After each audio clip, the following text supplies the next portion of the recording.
Efesus pasal 2 ayat 1 sampai ayat yang ke-10. Semuanya adalah kasih karunia. Kamu dahulu sudah mati karena pelanggaran-pelanggaran dan dosa-dosamu. Kamu hidup di dalamnya karena kamu mengikuti jalan dunia ini.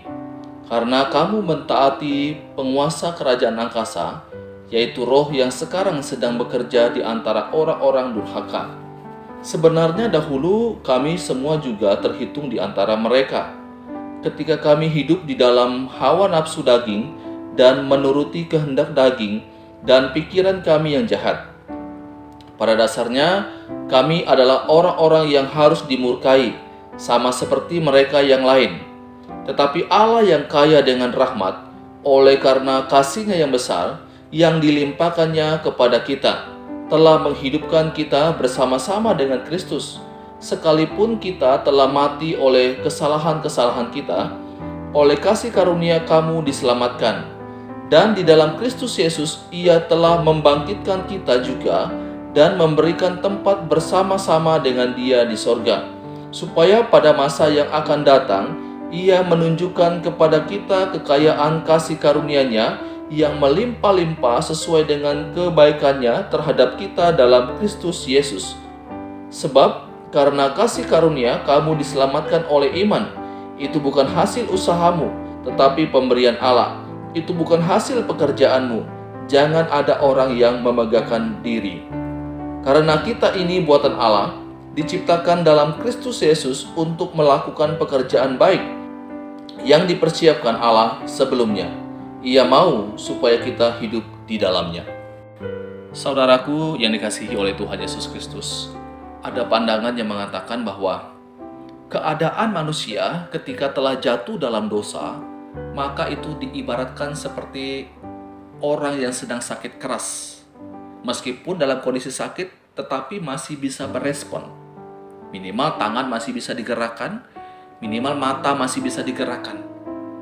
Tetapi Bapak Ibu, Alkitab mengatakan dengan jelas, Paulus mengatakan di dalam bagian firman Tuhan ini, ayat yang pertama, kamu dahulu sudah mati. Paulus tidak katakan kamu dahulu sedang sakit keras, kamu dahulu sudah hampir mati. Paulus tidak katakan itu, tetapi Paulus katakan kamu dahulu sudah mati.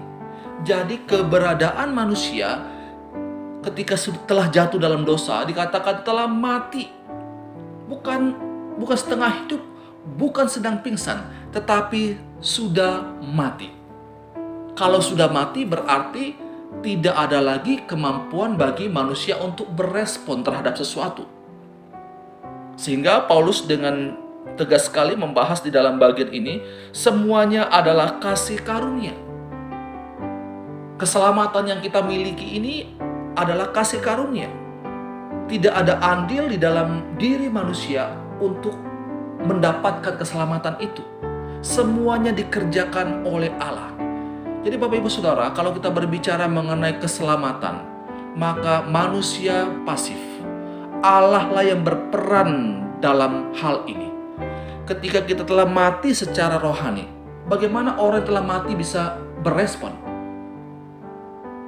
Itulah sebabnya Allah menyatakan dirinya, Allah menyatakan kasih karunia-Nya dan memberikan iman. Dan kalau kita bisa berespon dengan beriman kepada Allah, ingat bahwa iman yang ada pada diri kita itu bukan berasal dari diri sendiri, tapi Allah lah yang telah memberikan iman kepada saya dan saudara, sehingga kita bisa berespon terhadap kasih karunia Allah. Jadi kondisi kita telah mati secara rohani, kita tidak mampu untuk berespon terhadap anugerah Allah, sehingga Allah telah membangkitkan kita, melahirbarukan kita.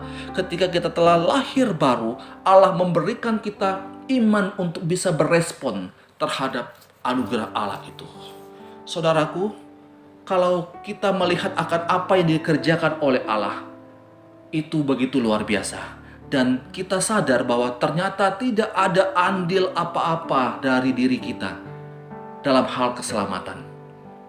Ini menyadarkan saya dan saudara untuk terus merendahkan hati kita di hadapan Tuhan, karena kita sadar kita tidak ada apa-apanya kalau bukan Tuhan yang menyelamatkan kita.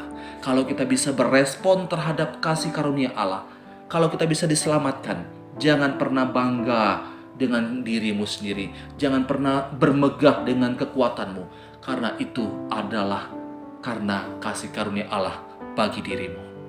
Mari tetap mensyukuri kepada Tuhan dan menggunakan hidup ini untuk terus memuliakannya, karena Ia telah beranugerah kepada kita. Allah telah menyelamatkan kita, membebaskan kita dari dosa. Ini pembacaan firman Tuhan, renungan untuk kita saat ini. Tuhan Yesus memberkati kita selalu. Amin.